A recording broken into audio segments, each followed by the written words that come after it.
بسم الله الرحمن الرحيم. نون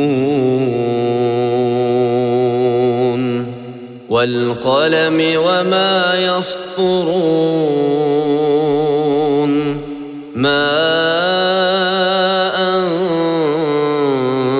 أنت بنعمة ربك بمجنون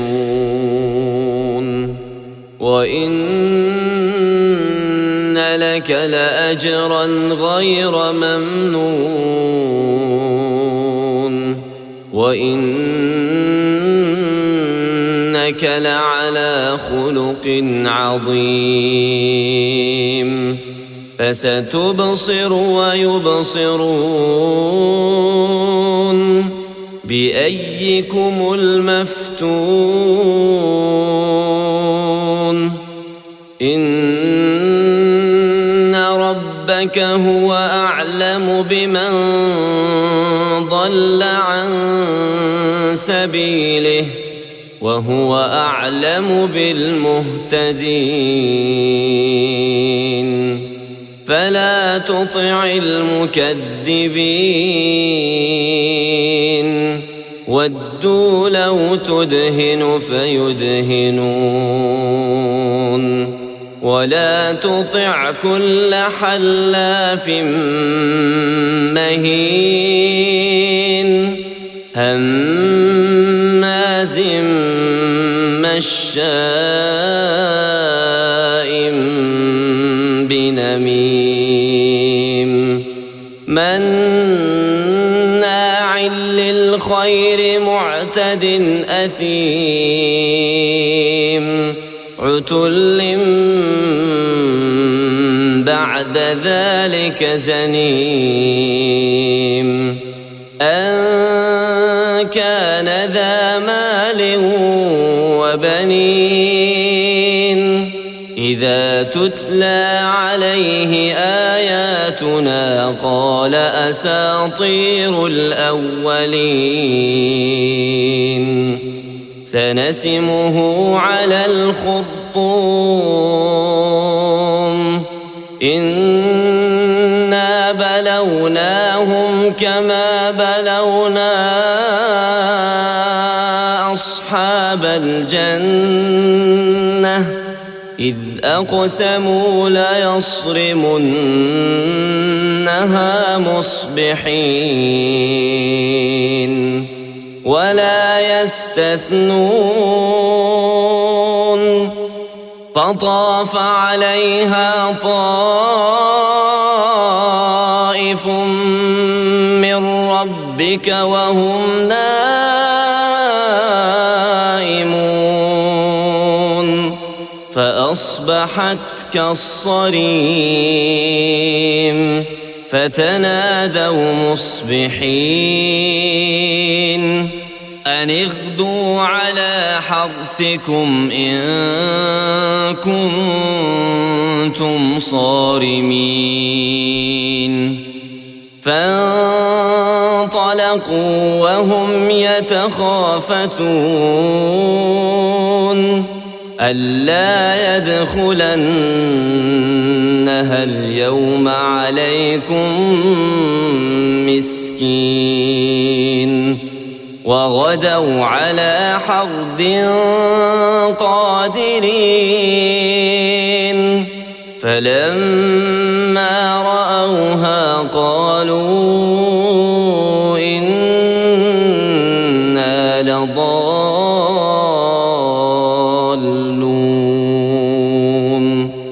بل نحن محرومون قال أوسطهم ألم أقل لكم لولا تسبحون قالوا سبحان ربنا إنا كنا ظالمين فأقبل بعضهم على بعض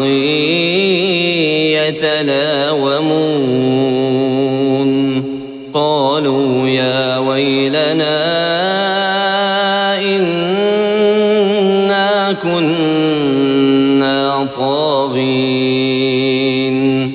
عسى ربنا أن يبدلنا خيرا منها إنا إلى ربنا راغبون كذلك العذاب ولعذاب الآخرة أكبر لو كانوا يعلمون إن للمتقين عند ربهم جنات النعيم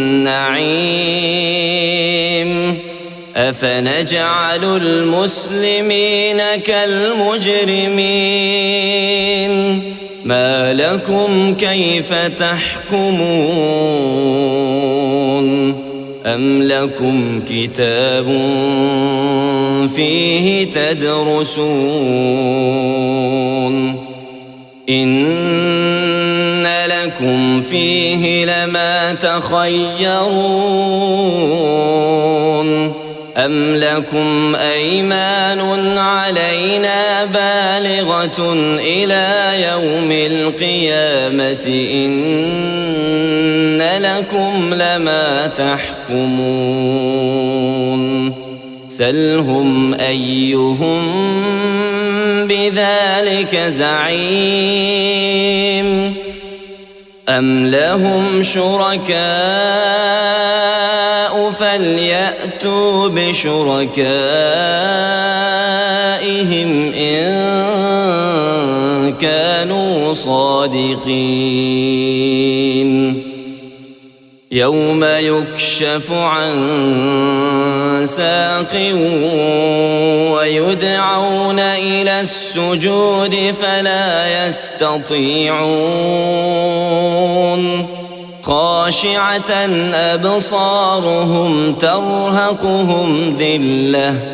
وقد كانوا يدعون إلى السجود وهم سالمون فذرني ومن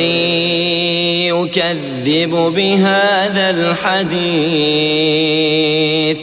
سنستدرجهم من حيث لا يعلمون وأملي لهم إن كيدي متين أم تسألهم أجرا فهم من مغرم مثقلون أم عندهم الغيب فهم يكتبون فاصبر لحكم ربك ولا تكن كصاحب الحوت إذ نادى وهو مكظوم لولا أن تداركه نعمة من ربه لنبذ بالعراء وهو مذموم فاجتباه ربه فجعله من الصالحين وإن يكاد الذين كفروا ليزلقونك بأبصارهم لما سمعوا الذكر ويقولون إنه لمجنون وما هو إلا ذكر للعالمين.